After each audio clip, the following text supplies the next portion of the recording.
Hey everyone, this is a really quick video to go along with the Wednesday weekly update. So this week I wanted to test cutting hardwood. We show a lot of cutting plywood because that's really what Maslow's designed to do, but that doesn't mean you can't also cut hardwood.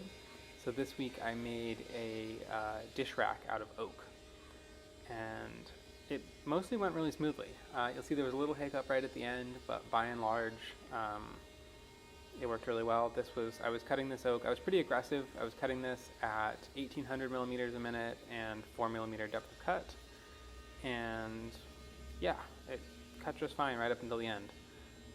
You can see here that because Maslow likes to slide on a flat surface when it's cutting, I've like shimmed around the board that I'm cutting with some other scrap wood. That's just some 3/4 plywood and then some other oak scraps.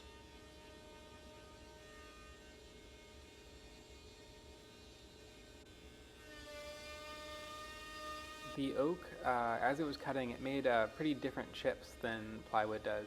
It wants to make a lot of little sort of splinters, especially there's a big pocket on the top where sort of bowls can sit, and that really wanted to splinter. But it wasn't too much of a problem as long as I kept an eye on not letting the dust collector get clogged.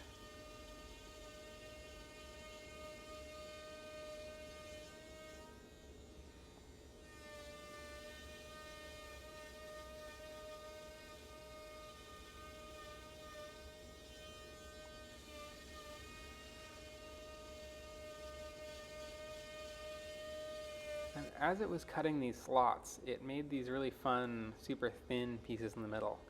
I kind of didn't really expect oak to hold up that well when it's this thin, but they're actually pretty decently strong.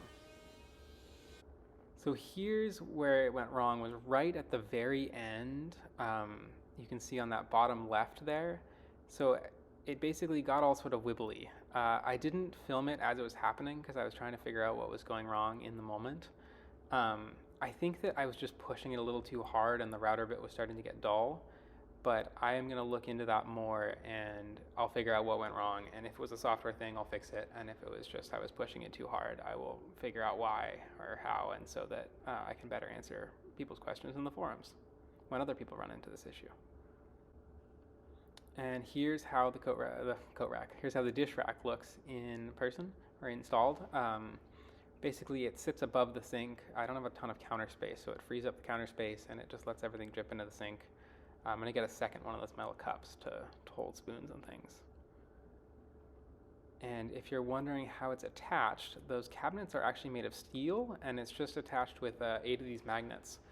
And they actually hold pretty well.